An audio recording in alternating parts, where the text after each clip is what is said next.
TDP సుపరిపాలనలో తొలి అడుగు కార్యక్రమం ఎమ్మిగనూరు పట్టణం 2వ వార్డు ముగతిపేటలో సోమవారం ప్రారంభమైంది. ఎమ్మెల్యే ఆదేశాల మేరకు ఇన్ఛార్జీలు నజీర్, రాజు, సరోజ ఇంటికి వెళ్లి ప్రభుత్వ విజయాలు, సూపర్ 6 పథకంలోని ఉచిత బస్సు ప్రయాణం, అన్నా క్యాంటీన్, భోజనం, ఎన్టీఆర్ భరోసా పింఛన్లు, దీపం పథకం ద్వారా ఉచిత గ్యాస్ సిలిండర్ల హామీలను వివరించారు.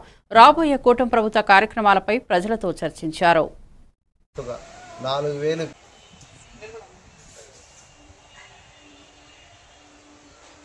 సుపరిపాలనలో తొలి అడుగు మొట్టమొదటిసారిగా భారతదేశంలో ఎక్కడ లేనట్టుగా 4,000 పింఛను చేసిన ఘనత ఒకేసారి పెంచి 4,000 చేసి పంచిన ముఖ్యమంత్రి చంద్రబాబు నాయుడు గారికి కృతజ్ఞతలు, ధన్యవాదాలు.